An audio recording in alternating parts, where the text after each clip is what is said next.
Hey guys, welcome to the podcast. As always, thanks to our patrons. If you want to buy singles, happy little hug factor in the description below. So we're in the middle of a discussion here, me and Joey. Alright, so I made the comparison to Sherry, and this is all like statistics wise. Okay. We're talking about. Let me preface everyone. Let me bring. I was prefacing it. No, you were already doing terrible at it. I gotta make sure they don't have great. your bias here. So Just your bias is much better. I was making the point that one, Sherry's extra deck was a terrible idea to begin with, but you could have gotten away with doing the extra deck by making every card that could go in the extra deck terrible. Because even if you're starting your game with 5 terrible cards, there are 5 terrible cards that are not counting toward your deck total. You can play them at any time. You can use their Gwynwire effects, all this different stuff. So you could have something like it's a 3 cost draw card. Not a 1 cost, look at the top 2 cards of your deck, put them top and bottom, and then draw a card. You know, it's a 3 cost, just draw a card. But because it's a free card that's in your extra deck, that it just gives you more options. So having shit cards for your extra deck is good, would make it balanced, and people would still play it, because even if that's not that great, you still got the quick cast dolls, you still got the Gwynwires when she flips, and all this other stuff, and all her support. So like, her extra deck is just stupid, but... And then Joey responded with the following, because we were also talking about, you wanted to preface our Kirik conversation, what we're talking about. Yeah, we were we were talking about why Kirik has gotten as strong as he has, and I was saying that it's because his unsealed ability basically lets you draw free cards. Because like your strength counters aren't that, like, yes, you're going to be using them, but you're also just like going to be using them to draw free battle arts. So that was my argument. There's another argument to me. We were also talking about how like all of the really good support you see in Kirik decks right now are like the Hoel Pig, the Blazing Burn card that hits dragons, the Flying Dragon of Mount Hoel, I think that's him, and like Piale Ellie, the Dragonoid girl, and like those are all being played in Kirik decks right now because they're so like the aggro is just really good. So my thing was like you can't technically pin down and say like, no, listen, like Kirik is seeing play now because of his unsealed ability, or it could also be, hey, no, Kirik is actually seeing play now because of the support cards that we just all got spoiled and stuff, and they came out this set. So my thing though is that I'm trying to argue call on like he's on the like no Kirik's balance bandwagon, and I'm like no, they actually like his unsealed ability took him too far. Is what I'm thinking. And I was saying regarding Kirik that one, I don't think so. I think he's strong. I think he's really strong, but by nature of how his abilities work and by nature of how his card support works, he has a cap. Other decks, especially Sherry specifically, don't have specifically a cap because of how things slot and how their abilities work. Kirik, by nature of his strength counters, by nature of how his burn works, and by nature of what his primary color is, has a cap on power, and therefore he can get really strong and too strong, but he'll never be a tier 0 strong. In the same way that Sherry and stuff is. I don't think he could physically get there. 0 right now, though. But anyways, I don't think Sherry's tier 0. But I will say that I kind of agree. Like I don't think he's like a oppressive red deck yet. I don't think so. Again, I want to play. He's not Prisha, is the point. Exactly. Yeah. I don't, and I'm saying I don't think he could ever be Prisha, and that's what I mean by cap. I don't think he could physically ever be Prisha. I disagree. Well, no, I do. Yeah, I do agree with that because like you can't get the kind of swiftness shenanigans that Prisha could get. Well, and the potential free play and the stone recycling and the J Ruler one shot. Yeah. The main thing I wanted to, that we got into this argument, and then I started bringing up the fact that this is how I see why Kirik is so strong and why he's so good. So you've got Sherry with her 5 extra deck cards. It's almost like having an extra hand. my argument was like after 5 turns, like, and statistically speaking, yes, this is how it should work. This isn't how it does work because obviously people miss. But after 5 turns, you should have drawn 5 battle arts as Kirik, and so you should be up on free cards. That he was Sherry making the has already had. comparison that I said Sherry's 5-card extra was stupid strong, and he said it was asking me if I thought that Kirik potentially having 5 cards by turn 5 was too strong as like well. after five turns, you're actually up on cards that like you have had more free cards than Sherry has had, and they're not technically free, but so my Sherry my starts thing the game also- with 5 cards. There's no physical way that you would ever be ahead of her until turn 6. Okay, but here's another thing. Like Sherry has 5 between good and great, really like great cards. Yeah, like Ruin Story is good. The Searching card is good, but there's stuff that's not that good. Like what? It's not all good. Name one I not don't good know. one that they play. That is consistently in this extra. I don't actually know what the most popular extra story cards are played. It was Approaching Truth, Rune Story, now I forget the names. See, I don't. There's the crying one, right? Is that the tears? Is that one played a lot? Scarlet's Agony, that's what it was. Is Scarlet's Agony the one that stops removes from battle? Yeah. Okay, that one's actually really fucking good. Yeah. Yeah. You get out of here. So we're just gonna stop there. We're gonna say there's no. Because here's the thing though. 3. Kirik. 3. No. This is important. It's not 3 cards. It's 3 completely different cards for different scenarios. With some, like Rune Story, with multiple effects that, in the case of Rune Story, recycle your other cards for continued repeated usage. It's very important. But get this. So Kirik, you have, let's say you want to be risky and daring, right? And you want to run you're like, oh man, statistics show me that if I run 8 cards in a 40 card deck, I should technically be seeing a card every 5 cards. You should technically be seeing a battle art every 5 cards. Hold on. Yeah, you should. There's just a higher probability, not a guarantee. This is very important. It's definitely not a guarantee. But statistically speaking, you should see 1 battle arts per 5 cards in a 40 card deck. Because 40 divided by 8 is 5. Assuming you're running 2 playsets. Yes, exactly. So you run playsets of Play Dead, and you run playsets of the Fireburn. I don't remember what the card is. But so that's 2 cards that are both really, really strong and really good that you're going to be able to draw one or the other. But here's okay. Now so let's bump that up to 1 more playset of battle arts, and you're at 16. No, because you're not going to do that. No. Why We're not? going to scratch. Judge, scratch that from the record. No one does that. So, but what do you mean? No one. People run 12 battle arts, right, Oscar? I think they're decks. I don't think so. I really don't know. I remember one of the decks I saw ran 8 battle arts, and I thought that was really low. But they want to do that. Joey, you're about to become a house because I'm going to break you down. So let's start at the beginning here.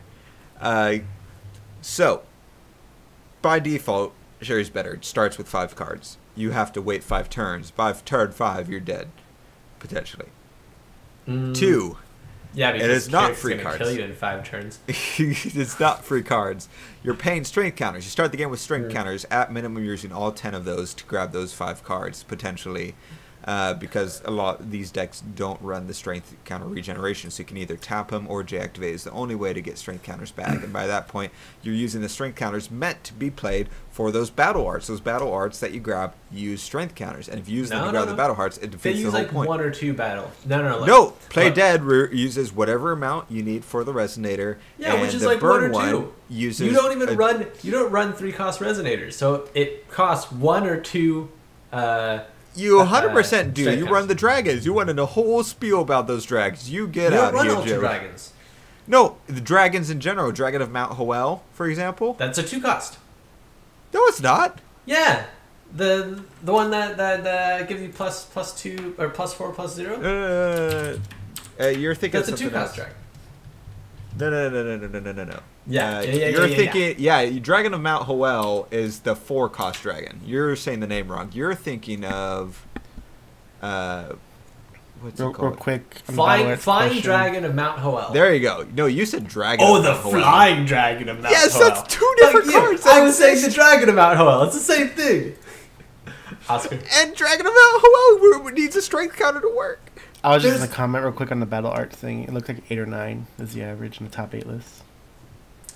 Yeah, but I think that's really risky. But I get it. So But no, he Flying Dragon of Mount Hoel also needs a strength counter. he moves. We need 1 strength counter. That's Joey, that's do you child's want play 5 fun. cards? Because if you want 5 cards, all 10 of your counters are gone. How are you No, getting I those don't. counters back? I just need to draw the pig, and then I get 10 more strength counters, or I get my God. up to 10 strength counters. Oh my god. All right. So, let me continue breaking you down. I know that you've only got like a couple pillars left, but so there's that. Then you have to add in the probability of you actually grabbing the card. So, yes, you're very likely to grab it. You have a. I was trying to do the math in my head. I forget compound math for statistics, but I want to say it's like an 80 or 85% chance that you grab the card. But that's still a chance. Wait, no, you draw 7 cards? Is it 7 cards? You draw 5 cards. Oh, 5 cards? Then yeah, 80-85% chance that you draw the card. No. That's still No, a 15 to 20% chance of not drawing that card. No, Oscar was it's just telling us technically- he saw technically several 100% times during the GP stream, several times people failing the search for the card. So odds are, just by pure statistical odds, you're actually going to get 4 cards by turn 5, not 5. Yeah. And here's the crutch of it, Joey. Oh wait, no. That's not true. Because you're looking at 25 cards instead of 40 cards. You could have it you could have it clumped perfectly where you always get 5 cards, or you could have it not clumped perfectly. But Yeah, but that yes, if you It come could go either way. perfectly, The then point yeah, is, then you're gonna win every statistically- game because you mastered the art of shuffling your cards into perfect clumping, and you should go play Pokemon because people love doing that there. But so the point I was getting at, also, this is the main thing. Like your house is gone. I'm just like pouring acid on your foundation right now, but. You're getting 2 cards, Joey, and you don't know which card you're going to get, mind you. And so it's not even a situational thing. It's like, okay, I have this card. I don't need to play dead yet. No. You got play dead, but you don't have resonates. Or you get the other way, you don't need to burn or whatever. you always have resonates. And so, conversely, Sherry has 5 completely different cards based on any given situation. Turn 1, she has 5 counters or 5 build-ups in the case of like approaching the truth to what you could do. Are you rushing her? Well, she's just going to Scarlet's Agony you. Are you have one strong resonator on the field in the form of a dragon? She's going to Rune Story to make you banish it. Is Sherry having trouble pulling stuff with approaching the truth to help cycle the deck better than your strength counter can cycle through it? And does it all without using resources. You're using resources, you're not guaranteed the card. Even if you're guaranteed it, it's not to turn 5 that you've at minimum matched Sherry. And even if you match Sherry, you have 3 of one card and 2 of another card, whereas Sherry has 5 completely different cards for completely different situations. But see, Ruin Story doesn't matter because you have play dead. So you beat Ruin Story with that. There's What? a bunch of other Wait, what happened to Room Story? Ruin Story doesn't matter because you get to play dead, and so it stops. It does matter because in response they'll it's a Sherry deck, so they'll just cancel your play dead. So no, but that's a different conversation. You already played your 2 mana for Ruin Story, and I'm telling you, like Kirik, I don't know which is stronger, but I think Kirik is just as strong, if not possibly stronger. Which stronger of what? Than Sherry. Oh no, we know which one is stronger. Go to TCGScrubs.com, click on top 8 results, And tell me which picture I'll give Joey out of the. Hold on, I have it pulled up here because I was gandering at it. Out of all those, I'll count it in a sec to get an exact number. But out of all those Sherry pictures, there's one Kirik. I'll give you that. Out of the, fine, I'll count 3, 6, 9, 12, 14 events, all Sherry. There was one Kirik, so I'll give Joey that. Kirik was able to beat Sherry once. Some of those were Wanderer, and I don't know if Kirik isn't as good in Wanderer, I think. No, So- I think he's stronger in Wanderer. But no way. and Not stronger than of those 14 than events, I would Sherry. the average of the top 8s, a minimum usually of 6 Sherrys are in those top 8s, and Kirik sometimes doesn't show up in those top 8s at all. So I think it's not an argument of who's stronger. Here's the thing, though. And Sherry Like- literally has a card that counters his. So if she plays Powerless Dragonoid, I think it is, to get rid of all his counters, turn 1, you don't get to draw your 5 cards that you want to. Doesn't matter, dude. Nobody actually runs that. I'm not gonna like. I agree with you, but my point wasn't that like Sherry's better than Kirik or Kirik's better than Sherry, even though I do think that Sherry is better. I just think that Kirik is at a point where like he is super strong. He's strong. I conceded. I think Kirik is strong, And- which by the way, I called at the start of Red No, Cluster. and I that's- said he was going to be strong. No, that was the original argument. Honestly, is like Colin saying that Kirik was strong back then, and he's only strong because of his Oh yeah, no, because because of his I said ability. Kirik was always strong, and I had predicted that he would become extremely strong later on down the road once he got enough support or got his stuff unsealed. He got both, but by his nature, I think people underestimated just how powerful his he could potentially be with his burning. I don't know if people are actually using his burning honestly in these top 8s, but if they're not, I still think that's something that's underestimated. In the same way that I said way back when we had the conversation that I thought Split Heaven was super strong and was underestimated back in the day, and then we had these Wanderer tournaments where red decks are running Split Heaven because I think people are realizing how strong Split Heaven is and that it just wasn't realized. And so I think the same thing about Kirik and his the Kirik burn. decks weren't even running Split Heaven. Kirik decks don't need to run Split Heaven. They totally do. And they were running it. Wait, you're a little liar. You're a little liar. Let me just I thought none click of the on Kirik decks.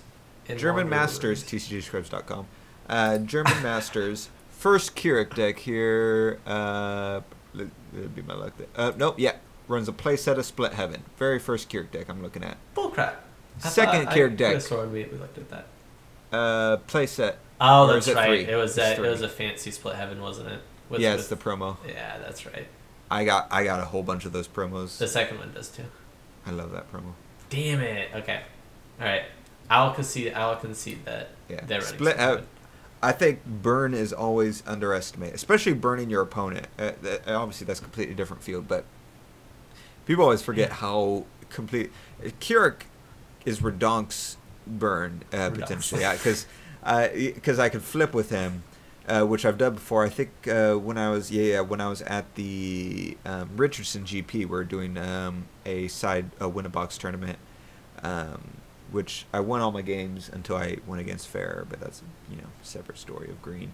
But the point is, being able to flip with 30 or 40 counters and just torch their entire field and torch like their J ruler if they have that out, and then replenish those counters so that you can keep torching as they go on it, and then have utilities in my deck to keep replenishing those counters so that they just physically can't put anything on the field. So I just keep swinging and keep torching. I think is an extremely valuable mechanic. That Just keep torching. Yeah. Just keep torching. Just keep torching. And it's great because he's partially hit by Lorite, but Lorite only blocks one of his 500 damages, and then you just keep torching after that. So he even is not immune to Lorite, but he definitely can survive Lorite better. But yeah. I'm just gonna say the Thailand GP is running much more than just 8 battle chants. No one cares about Thailand. That's not relevant. I care because he won. Oh man. I don't know, man. I think Kirik's pretty good, and I think I do too. And I'm hoping as we keep going, he sees more like tops and like sees how good he is. Probably Yeah, not good Sherry's. I think he will. I think if they come out with a ban list that either bans Sherry or bans Sherry's main support stuff, that Kirik will be the one winning GPs, at least until people figure stuff out, and then that's what. But at least the first stuff after it, Kirik will be the go-to and will for sure win this. Because like if you take out Sherry, Kirik's pretty much the top dog. But I mean, obviously, like, so I think Lumia might have potential after this new set comes out. I think after WOM comes out, Lumia might have potential as well. Yeah. Well, I mean, look at like, let's say Sherry was banned, right? Or a couple of her stories are banned, right? So that let's say she gets her overall power level is banned, whatever, right? Do you think some of the rulers that we saw, like for example the new Fox ruler we had been talking about, I've heard some of the IMOL decks are actually pretty good. Like, do you think a lot of those would be able to come back? And I think we would. Yeah, I think we would start seeing a healthier thing. I still think at least on the onset, the first place of GPs would still go to Kirik, but I think the top 8s would be a lot more diverse. I think, like you said, I think Imul, Lumia, Kirik, what was the other one you said? I said Fox, but Fox. Yeah, I think Fox has potential. I thought that Fox. I think after this new set comes out, Gil has potential as well. I think it's just a very, very potentially diverse arena we could be entering. Yeah. And here's the interesting thing. I was just thinking about this. So when Fox was hit with his Chimera being banned, the part that sucks about that is you pull stuff out that might be Fox support, and if Fox isn't playable, then that's sort of dead cards that you're pulling. Prisha was worse because Prisha, not necessarily worse, but Prisha, the ruler being banned, there's stuff that's specifically for Prisha or works in Prisha that now is useless cards. You know what I'm saying? Mm. Sherry, I don't think has that problem. If you ban Sherry, you've got dolls, which are still the same power level as before, with the exception of maybe Genie that uses the grimoire. But all they have to do is introduce a ruler down the road. Or maybe in the set coming up, we don't know what the green ruler is, that uses grimoire to bring that back in, just better use of it. Has a grimoire ability, but doesn't use story chants. That way you don't fall into the same trap. It uses a different type of chant, something like that. But I mean, all those dolls are still good. All the story chants are great on their own. People run that outside of Sherry. They run it inside of the Sherry deck, outside of the story deck. Rune Story is good. Approaching Truth is good. Scar's Agony is good. Powerless Dragonoid is good. Like, all these cards are good outside of Sherry. So I feel like banning the ruler is not as deep of an impact as I kind of agree, but at the same time, like, I agree that banning the ruler isn't that bad, but I disagree that it wouldn't hit a lot of cards. Like, there's a bunch of legend cards that become useless, like trash. Well, that's what I'm saying. You can fix that easily, though, because it's an interesting mechanic, like I said, that could have been worked if both the cards that were in the extra deck weren't ridiculously strong, and if the ruler doesn't have all these abilities on top of that. Like, you could have a ruler that doesn't deactivate, like Tree, that starts with those cards, and maybe has like one other side effect, like Tree does, and you're golden. You don't need anything else. It's strong on its own. So, but what you do is you have stuff that interacts with legend, but doesn't use story chant. It uses, book chant, something that's different. So you can't use rune story in it. You have to use new cards that they make that are actually balanced. And then it also works with things like Genie and the chant that I forget the name of and stuff like that. It's an easier fix than say Fox and his Chimeras. Yeah, but I don't think it's a doable fix because of the way the sets are already, like, they're made in advance. We're pretty much already set through to the next, like, two or three sets, right? Yeah, I don't. Well, it depends because if they were debating about it, if they were debating about a ban, early on, especially with Jeff around, they definitely could have at least gotten the process working for it as a fail-safe or something like that. Mm-hmm. Yeah, but as is now, yeah, it would be interesting to ban her. I mean, so speaking of Sherry, let's real quick go over our first American Wanderer GP that happened. Yeah. So there's just a couple interesting things I want to go over, because some of it you probably guessed, but some of it maybe not. So the top 8 for it. Well, first actually, it's on. Oh yeah, if you guys want to follow TCGScrubs.com, it's Providence Wanderer GP. If you go into the top 8 list, season 4, scroll to the bottom, so you can follow along as we talk about this. First thing, actually, before I even talk about that, is the attendance. So, as you guys heard on the podcast before, I said I think for it to be considered a success, it needs at least 80 people, 80 plus people. I was hoping for 100 plus, but I said 80 plus would to be really considered probably, especially in the company's eyes, a success in order to do more.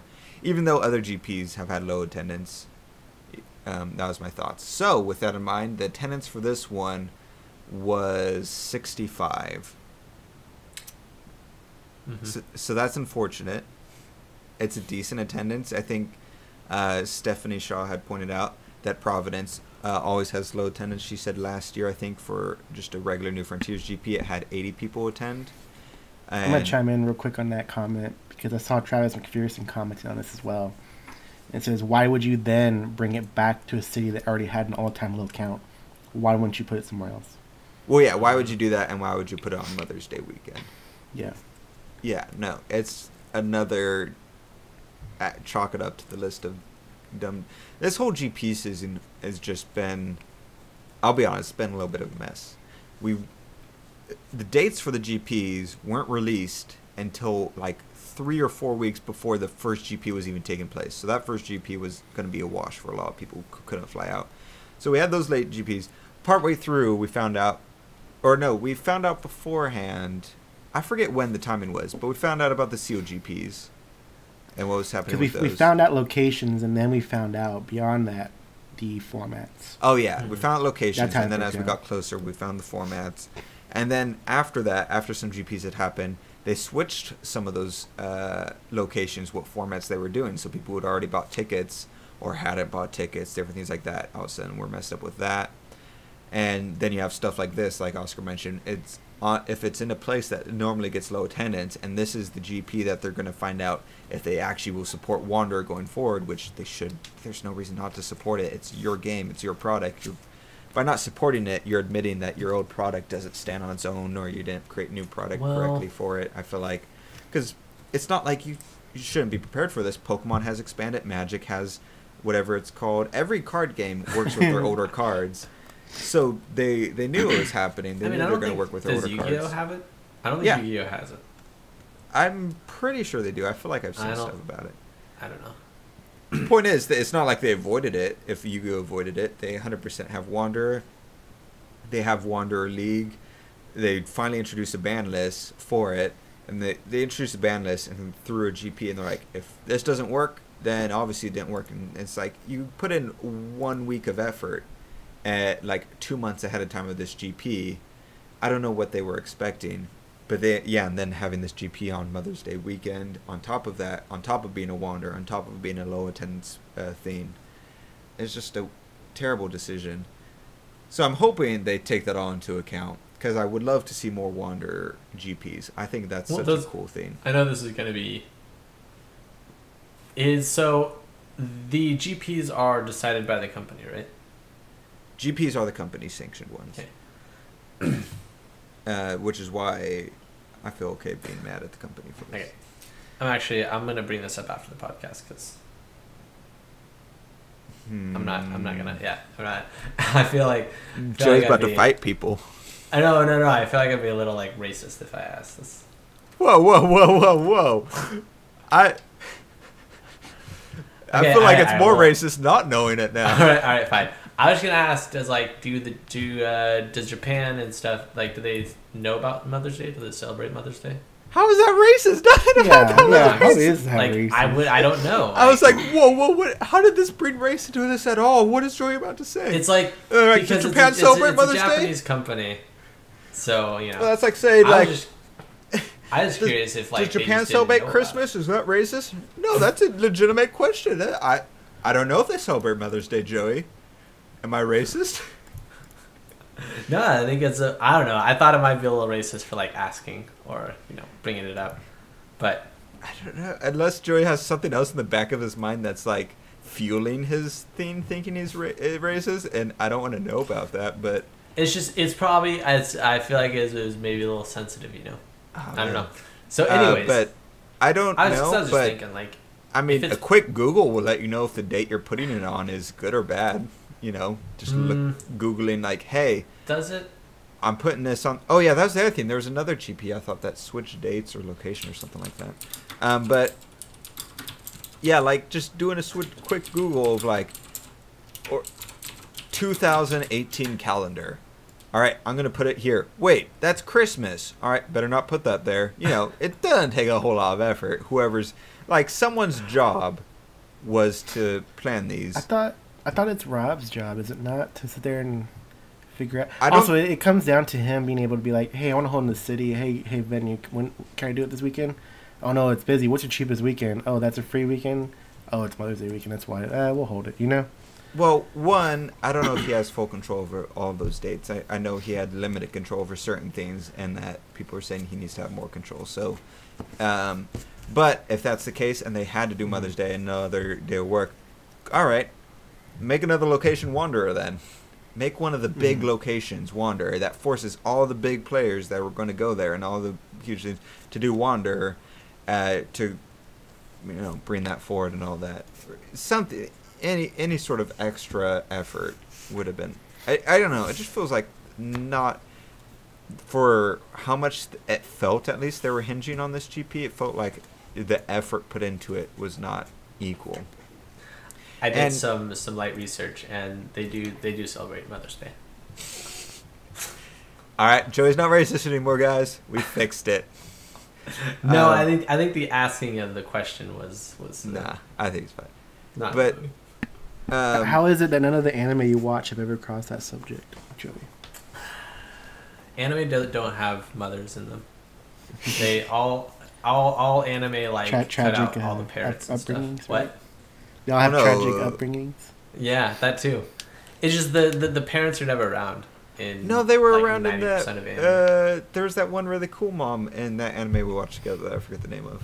Anyway, there's the mom in Hero Academia. She's always there. Oh yeah, she right. Was cool. That's because this is like they're starting to actually incorporate. That was me, guys, getting ready for Infinity War and we had My Hero Academia when he was like sitting at the computer like all excited. Anyways, Oscar, if you get a chance, you put in a GIF of that on here. But do my best. There's a point I was getting to with the GP. Yeah, until I sidetracked. Yeah, I used hardcore sidetracking. Like excellent. Honestly, it was Oscar. Yeah. He asked about anime. What I was talking about, I was going to talk about advertising because one, let's start at the top level. The advertising for Forcible is complete shit. So you start at that level. The advertising for GPs and stuff like that is even worse. And then the advertisement for like Wanderer and stuff like that, Wanderer events, Wanderer support, and Wanderer GP and stuff like that is even below that. And so it just feels like the company's like, here, you guys need to go into your locals. You need to do all this. You need to bring all this stuff up. It's like, I'm doing that. I'm doing everything I can. Can you do anything else? Can you make it so we don't have complete shit booster boxes again? That would be nice, because The nice booster boxes actually brought people in to the game. Not in, but like I physically saw at least one or two people look at those booster boxes and be like, "What's that? Yeah. Force of Will. Oh, that looks really cool. I might have to look into that." Just by the design of the booster box, the nice ones we had, until they reverted back quite literally to the game's inception type of booster box. That's how far back we went. I remember that. It was even after Time Spinning Witch had come out, and some of our locals had their old box with them. And there was a Pokemon League Cup happening, and one of the Pokemon players came over like, "Man, I remember when this game first came out. Haven't seen it in years. Whoa, is this your booster box? This is like our Elite Trainer box. This is so cool." Like that was an actual conversation that happened. Yeah. Yeah. And then they had to be like, "Yeah, well, our boxes aren't like that anymore." And they're like, "Oh, that sucks." I was like, "Yeah." They're like, "That's unfortunate." And I'm pretty sure I might be mixing two different things, but I remember a conversation like that. And then when that happened, they're like, "Oh, it's not like that. They switched this." And I'm like, "Oh, that sucks." And the conversation switched into like, "Yeah, the game's not doing as well anymore." Like, because of that booster box change, it made a conversation go from, "Oh, that's really cool what that game's doing," to, "Oh, all right," type of thing. Like, just simple things like that. And then like the advertising, like, just a side branch, Caster Chronicles, terrible, like some of the worst advertising ever. Even with that terrible advertising, our local shop still almost completely sells out of the Caster Chronicles booster box product. Do they really? Wow. Yeah. Because even if you're not playing it, it's a gorgeous card, especially for second set. That has that. But what, Oscar? I wasn't as into it. I got rid of all my... I thought I got rid of all my stuff, and I found a box. Like, what? Oh, what? Guess I have some more.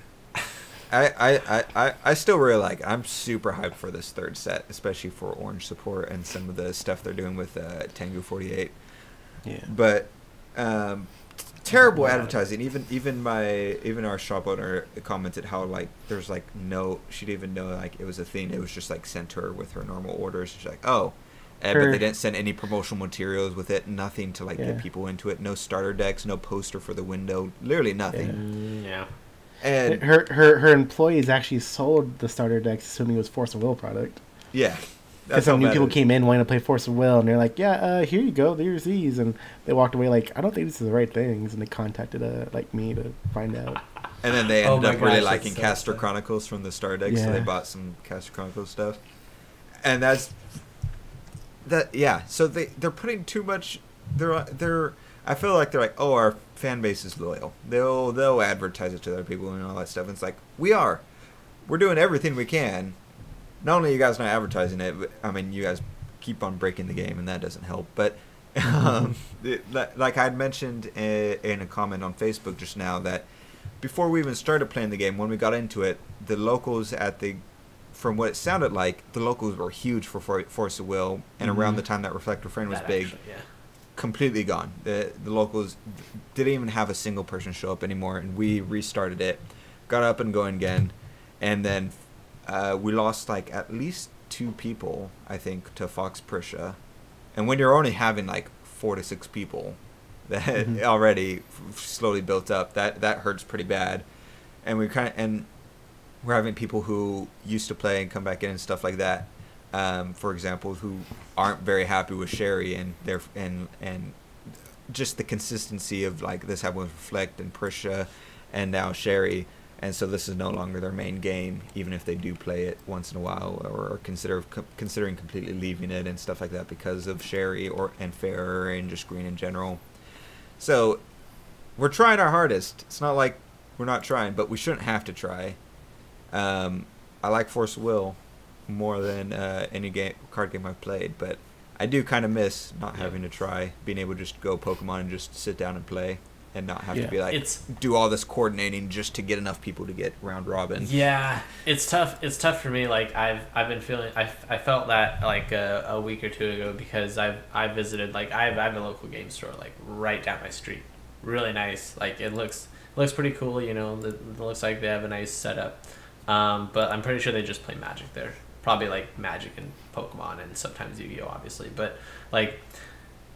For me to like go there and ask them like, "Hey, do you guys play Force of Will? Like, does anybody play Force of Will here?" Like, I'm not gonna do that. Like, I'm not gonna, I don't know. It's like I can't go to this, this like these card shops that do not have any like product or any like they're not doing anything with Force of Will. So like I agree with Colin that like I do miss kind of just being able to go by, like I can go by, ask them, hey, like, do you guys have Friday Night Magic? And it's like, yeah, like of course we do. We have drafts on Tuesday and Fridays. And it's like, oh, that's great. Like that's a nice healthy card game, and like we don't get that in Force of Will.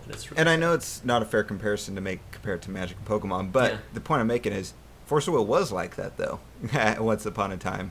Mm-hmm. And then the part that's frustrating is the company keeps going and just cutting us down and cutting us down, and then not even putting in the minimal effort outside of card balance just to do proper advertising and demo decks, making sure those get out to everyone, and making sure that the distributors actually distribute the product correctly and the promos correctly, which our locals a lot of times gets just gypped of the promos, which is why we were worried about this Colossal Ruler thing, because a lot of time, like our store owner was saying how she doesn't always get the promos or correct ones, and I saw other store owners on Facebook talking about it too, how they'll just get really old promos and the distributor will keep the nice expensive ones, or none and stuff. So it feels like it's just not being handled correctly, and I'm hoping.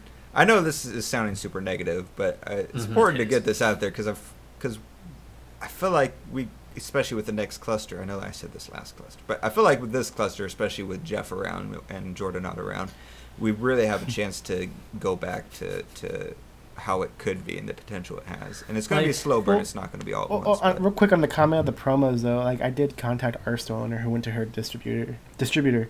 In which he told her the promo cards this time are actually included into the case itself. Okay. So it looks like it is going to be guaranteed that everybody gets them, unless for some weird reason the distributors open up the cases to pull them out. Then that or open up the case to break the boxes up to meet certain random quantities. Yeah, that could happen too.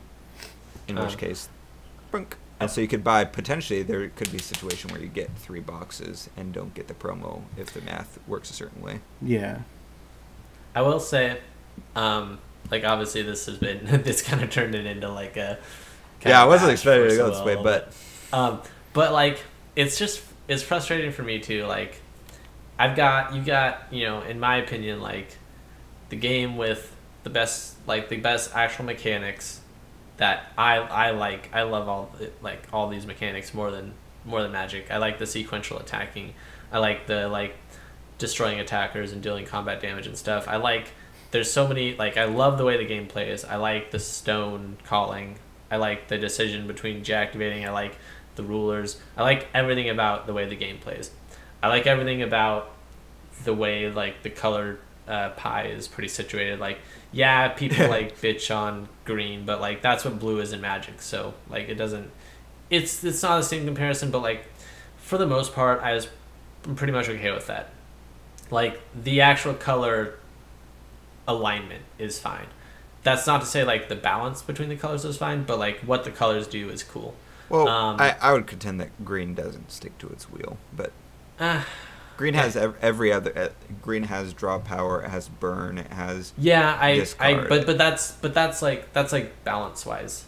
Well, I'm saying I agree. Green a color wheel wise, if you're say green cancels and buffs, so just keep it super simple. Red burns and I don't know, has swiftness stuff, and then you look at green and it's oh yeah, green has burn and swiftness stuff. It's oh okay, well at least yellow has draw power and bouncing. It's okay, well green has draw power and bouncing also. It's well, all right, at what point is it I know.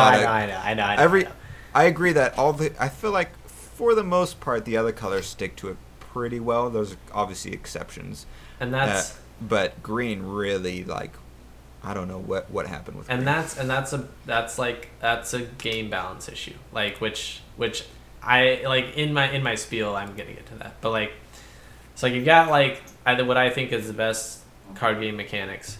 It has the best card quality, or it had. I don't know if it's still that good, but it had. It dropped with TSW, artwork, but I'm hoping it bounces back. It had the best artwork, the best lore, in my opinion. It was cool. It had the best like starter decks. Like all the starter decks were playable, have playable cards in them, and are just amazing. Like I love these starter decks. You would never buy starter decks in Magic. Like the actual or Pokemon. If you guys have seen Pokemon, those starter decks are complete they're trash. Junk. They're completely terrible. So Force Wheel does that right. There's just all this stuff that's like the best, that they're the best at. In my opinion, like they're the best card game for all this stuff. And then the only thing they're lacking is their game balance. And as a result of that game balance, they're locals, which, it's like if I wouldn't care about game balance really if I could find like people to play with at my locals. Like, because at your locals you could make a gentleman's agreement and different things like that. Yeah, exactly. So I don't know. It's frustrating. Like Force Wheel does so many stuff perfectly and like the best I've seen out of any card game, and then I agree. It's like because it's like like someone brought up Pokemon card art at some point in the EX full arts, and it's like I love those. I love the EX full arts in Pokemon, and it's like all the full arts in this game are EX full arts except better because it's actual like legit drawing and nice stuff. You don't have like the weird, super weird stuff Pokemon did with some of their art, and just complete trash art that Pokemon has. The most trash art we've gotten is stuff like Final Battles art and like weird stuff like Flower. Vingolf Flower, never forget.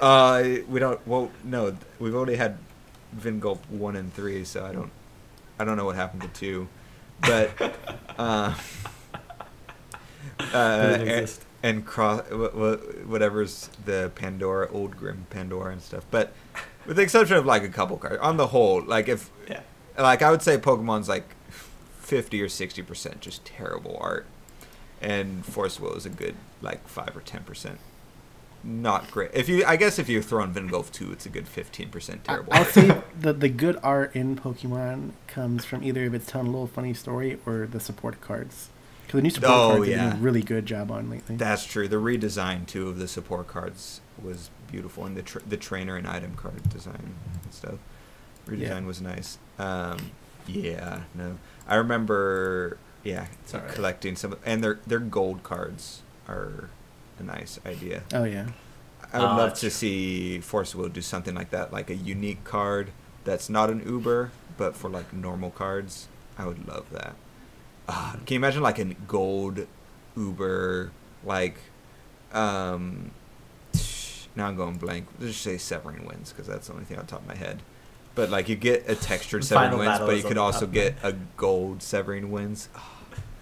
That'd be, my heart would explode. Well, yeah, it's like the Pokemon Rainbow cards. I like better than the gold cards that are out now. I saw them in person, and I wasn't a big fan. Fight me, bro. Just share an image with Joey, just so he knew what they look like, in case he had. But real quick, Okay. Joey's unimpressed. So, that all aside, real quick before. Let's real quick go over the Wanderers super fast before we get end the podcast. So, like I said, 65 people, top 8. We'll just. We didn't even. Yeah. We literally created a new tree off of that branch we went on. But oh my god! Okay. So top 8 was actually only 4 Sherrys. So in a Wander format, I'll just as strong. I'll re-emphasize its Wander format, so I still think that's too high. But comment made was each one was a different list. We'll briefly look at that. 3 Kirik and 1 Grim. Yeah, boy. Grim boy. Top 4 cards that were in the top 8 list was Ferrospell, Otherworld Dreams, Gretel, and Joey, you ready for this one? Last Days of a Powerless Dragonoid. Targeting what? Kirik? It's no. That's in a Sherry deck. That's cancel target fire chant or remove all counters from your opponent's J ruler. The one that you said was not played very much. Yeah, was the that most they don't card main deck it though. Yeah, they main do. deck it in their story deck. Yeah. It cancels a fire chant. I kept saying this card should be played more, so you yeah. When I was watching the GP and I saw in the finals Ryan flipping it over early because he knew he couldn't play it, so I was like, oh wow, they mained that, like they started with that. So Okay. the first Sherry list, I don't know if this is in order of top 1, 2, 3, 4, 5, 6, 7, 8. No, It's not. Okay, so this first Sherry list, so you said they're different. So the main thing I can see is this one runs Izanagi and what's that card Spinning after? Miss. Spinning Mist. Okay, it runs Spinning Mist to go into Izanagi and also Frigga. Once again, if you guys, since we got on tangent, if you guys want to follow along, TCGScrubs.com, we're looking at the Providence top 8 article. So that looks like the main random thing in there. All the other stuff looks pretty standard. Yeah. Next, I will say... I'm going to save Grim for last, by the way. Yeah, no, I clearly... Looks like I will say, are the same. I really like the old OP combos coming back, like Spinning Myths into Izanagi, like Spinning Myths was Angel great, into Lucifer or Arla, you know, just like... I remember rocking the Angel combo. I didn't actually run Lucifer. I just ran straight Angels, but next Sherry list actually runs that Izanagi Spinning Mist combo as well. Kirik. So this Kirik, very Kirik-y Kirik. It runs the Play Deads and stuff like that. Split Heaven and Earth, as always, obviously. Yeah. It runs the Cthulhu combo. One Wallowind and one Cross Counter. Interesting. I still hold to that. I think they should run at least 1 or 2 less Hoel pigs and 1 or 2 more Hoel chickens, or less rook eggs. Not less rook eggs, but the thing is, Colin, the pig lets you get back up to 10. Yeah, but strength how much is that needed when you don't run that many things that use strength counters, and you have a way to replenish strength counters outside of tapping, and you replenish them by J activating? I just think if you're banishing your pig to recover your J ruler to tap it to get 10 strength counters, you're not banishing it if you're using Cthulhu on it. So my idea is using chicken, you get the Cthulhu effect, and you get 5 strength counters off of what are you laughing at? Cthulhu, not Cthulhu. Yeah. Whatever. Shut up. You get the off of chicken. You put 3 counters, strength counters for chicken. Yeah, it's still more than 0 if you were using pig for this sacrifice. But you always get the full effect off of pig. No, if you're using pig for Cthulhu, you don't get pig's effect. But you're not using pig for Cthulhu. I'm saying if you don't have anything else in your hand or on the field, you don't have your egg or anything like that, then chicken is a good substitute to still get your Cthulhu and all that. Anyways, I'd rather always run pig. Like, what if you can't sack your chicken though? Like, what if you don't have Cthulhu? Like, what if you need the strength counters? But anyways, that's why you should run fast food, ladies and gentlemen. No, I don't think so. I don't think you need the strength counters that much. Next, Kirik was the same. Yeah, they'll all be the same. There's slight differences. Like, see, now the I'm next over one Kirik. doesn't run cross Kirik's counter boring for me now. And then the next one doesn't run this one runs the last lie instead of any cross counters. Give them a medal. Next we got they were able to net deck -1. No offense to those people. I'm sorry. I'm being mean. So next we got Sherry. So this one does not run in Spinning Mist. Instead, it runs. It runs Apollo. This is and it runs a tank. It runs a Vingolf 2 card, guys. I mean, Class G's tank is super good. Yeah, there was a comment on it during stream. There was another deck that was running the tank. Yeah.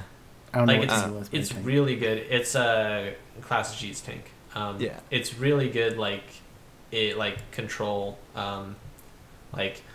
Once you get up to a decent amount of counters, it starts just really getting online. But so the it runs, 2 and then it runs Arthur Pendragon and the 5-cost. What's his face from the starter deck? What's he called? I don't remember. The one that you get to cancel or do something else or draw a card. Jupiter. No. Jupiter. Is it Jupiter? Yeah, Jupiter. Next was a Sherry list that also has Dream of Juliet, which is really good. Yeah, it looks like a standard Sherry list was the next one. Yeah, this one doesn't even have anything interesting. Does it even? Okay, Wait a minute. And It has. Oh my gosh! It's running. no, What's it that? doesn't. What's that card, Oscar? What's that card where you flip your High Speed Dash. your Oh, that's back? right. Yeah, High-speed he dash. was talking in the U.S. group about High Speed Dash won him against mirror matches, which I agree. he was in the finals. I felt like High Speed Dash, not even for this deck, but for other decks, was a very underused card when it was legal in New Frontiers. I felt like that was a strong card. Being able to flip your ruler and then flip back was a very good effect. I don't The think only that reason is- it wasn't great was because Black Moonbeam was unchaseable, and that's what made it a not Yeah. very playable card. But outside of that, I felt it had a. It just sucks that it was around the time of Black Moonbeam, but outside of Black Moonbeam, it was great. So this Which we didn't see in J-Ball Black Moonbeam. list was top seed after Swiss, and then in finals was these two last lists against each other. Okay. Alright. So, backtracking to Grim. So, we had a Grim list. So he ran stuff like Wendy, Red Riding Hood, place of Cheshire Cats, which is a fairy tale. Yes. Smart. Red Yes, Riding Hood from Vit and Go 3. Tinkerbell Fairy from the Millium starter deck. Gretel. I don't know what that card is next Glinda. to Gretel. Glinda? Oh, Glinda. Yeah. Okay.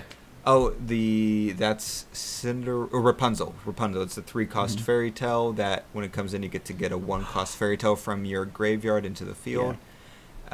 Really smart. And then runs Peter Pan and Captain Hooks and Snow White. I So- love this list. Yeah, this is a I think very it's super they jank, went but they went and they run Otherworld Dreams. They went all in on fairy tales. This is literally 4 Otherworld Dreams, and is everything else a resonator? yeah. It's Etna, not Snow White. Oh, Etna. I'm sorry. It looks I had to look it up. To capture the name, 4 too. Otherworlds, and then the 36 fairy tale resonators. And You I think he love can even slot in like And a 3/3 line of like Otherworlds and Severings just in case? I don't know. I just want to point out, if you guys are following, the Gatchalog went through the effort of doing a different Wind Magic Stone 20 times. That honestly might Shout out be- to Richard for actually taking the effort to do all that work. That's where Yeah. these images come No, from. I love. So the side There's- deck does have like. Their side deck is Chance. only chance, except for Yeah. 2 cards. I love this card. So Except for I three love cards. that you can play like Peter Pan and grab like Cheshire Cat, or Red Riding Hood. Like this is so aggro. Holy shit! I love this. He did a Joey's follow-up, swooning. like, kind of write-up saying that changes he would have made was for Captain Hooks and take out the Tinkerbells. Because he never played Tinkerbells down.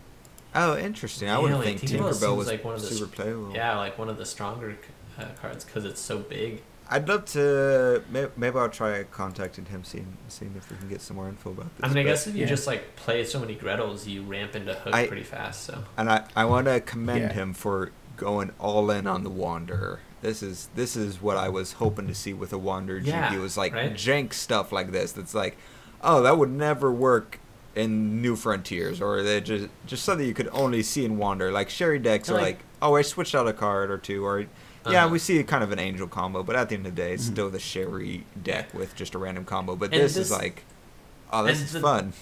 the best thing about this is that like this, yeah, like you're like this doesn't have anything to do with New Frontiers. Like two of these cards, 4 of the, like are actually New Frontiers. Well, technically, None of these. 4 Otherworld or 5 cards are New Frontiers. Technically 6 because of Hook, but oh no, 7. If you 7, no, yeah. a lot of these cards are actually New Otherworld Frontiers. Dreams, yeah, Otherworld Dreams. Oh yeah, Red and Riding Hood is. The entire top row is Wendy- Everything oh, yeah, except for Wendy and Peter Cheshire Pan Cat is still not. playable. Gretel, Gretel is not. Glinda, Glinda. and Edna are the only ones that are not. Yeah, But But Peter, the point is- Tinkerbell. Yeah, Peter Pan was CFC. Tinkerbell was a starter deck for Million. Oh, man, wow. Yeah. The point That's is old. this deck wouldn't We need to work in New rotate. Frontiers, and the Yeah, ruler, yeah. and it's because of things like the ruler being Wander. And like Yeah, I cats, love I it. imagine, are really. So okay, all right. Hey, Re- question, real question quick. for you, Con. Go Sorry. quick, yeah. Okay. Do you think this deck could work with a Million list? Like you would keep everything Like in. Million 1.0. Yeah, you would have to take out the. You could keep in the Otherworld Dreams. You'd have to get rid of the cats, the Gretels could be replaced with souls, right? And you have to get rid of. Are you talking about Glindas. like a New Frontiers list? Yes. Okay. Like a New Frontiers list that's basically super similar. I'm just trying to think of like, let's say we have Millium, right? We get to keep all of our fairy tales. We replace Gretel with Soul. Is Etna and the Rapunzel? Those are Wander, right? Mm-hmm. And we No, Rapunzel's not. Rapunzel's new. not. It's Edna and Glinda. Glinda. Okay, so Etna and Glinda and Cats are the only Wander fairy tales. And Gretel. right? And Gretel. Right. But Gretel would just be replaced with Soul, and it does the same thing. Yeah, no, I think you could do. One, you can't do Hook because it's New Frontiers. Hook is banned. Yeah, Hook's banned in New Frontiers. So I don't think you could do something similar. That's why I say it. No, you and can't do other I ones forget where I because- heard it or where it came from, but someone said no, a mono white Millium wouldn't work as good as say the mono green. For because nothing else than because- like the cancel being able to be in there. Super Well, easy. yeah, because Soul does Soul gets basic white magic stones, right? Yeah. Okay, so that's the main. I think that would be one of the main issues. Yeah, so you could definitely do something, and it would probably be work pretty decent, especially at the local level. But it couldn't be this. Yeah, I was just thinking about like the closest you could get to this list, being like Millium with white, but So there's a lot. we'll go ahead and wrap it up there, though. Since that one a little bit long, but Yeah. let us know your guys' thoughts both on that list or any other topic. We went over a lot of topics today, and we had a little bit of Oscar here and there. Yep. Some of the weather just stuff. enough, just He's kind of like, you ready for this? I'm about to take a knife and go super deep cut. So here we go.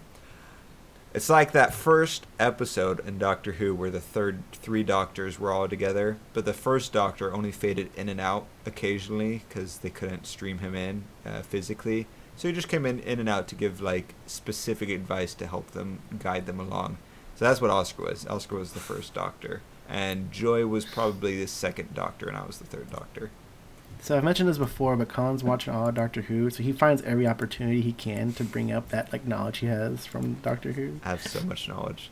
Joy brought it up, and forced me to think about it. He's like, how many episodes have you watched of Doctor Who so far? And I was like, oh no. And I went and did the math. I was like, it's technically, I just said it's no less than 100, but it's a lot more than 100 so and for far. anybody And curious, I'm he's just starting now. from the beginning, not from the Ninth Doctor. He's from the Doctor Who. 60s, I think, is 62. Yeah. In 1962. This is God. This guy is such a terrible. This is. Anyways, the worst, this outro tree ever. has so many weird ass looking branches. So yeah, thanks you guys for listening. If you're still here, be like, I'm listening, and we'll see you guys next week. Comment Doctor Who.